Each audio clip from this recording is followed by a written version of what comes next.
We are in an Engenius access point, wireless access point EAP 300, although if you have a different model, that's okay. They all pretty much work the same way. So on the left-hand side, you want to look for system and IP settings or LAN settings, something like that. Network settings, it could be that. And what you're looking for is the internal IP address or the LAN IP address. In this case, there's only one IP address, which is the case in most of these devices. And you see that yours is probably set to obtain an IP address automatically. And that is the default when you first get your Engenius turned on. So if you want to set this to be a static IP, which means that it's always the same IP address no matter what, then you want to check the little button that says specify an IP address.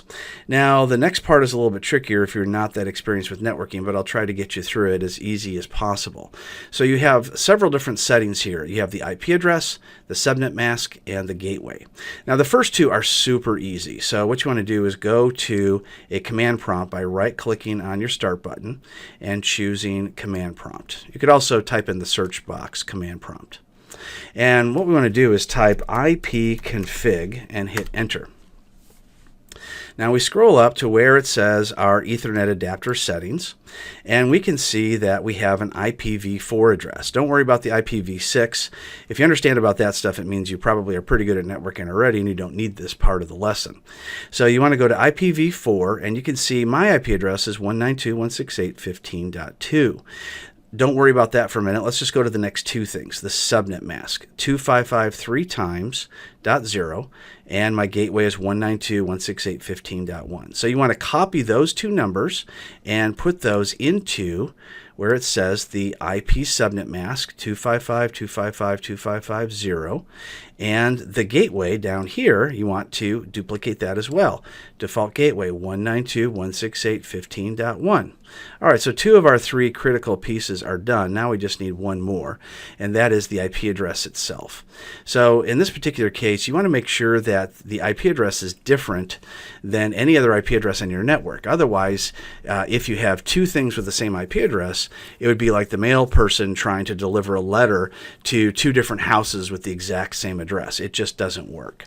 So what we're going to do is we're just going to ping an address just to see if it responds. So we'll ping 192.168.15.200.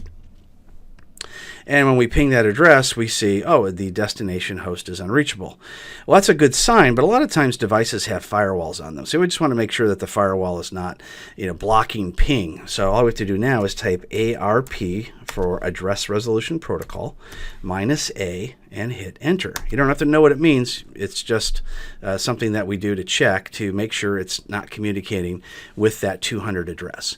So we can take a look here. We see the numbers jump from 146 to 240. So there is no device with that .200 address. So if we wanted to at this point, we could just go ahead and change it to 200. But in my case, .4 works perfectly fine. And so what happens is once you go ahead and make that change, then you can click on accept. And then in the upper left-hand corner, you're going to go to Save and Reload. When you go to Save and Reload, you'll see the option to Save and Apply. Go ahead and choose Save and Apply. It'll reboot, and then that will be the new IP address that you connect to at the very top in your address. So that's how you change the IP address in an Engenius wireless access point.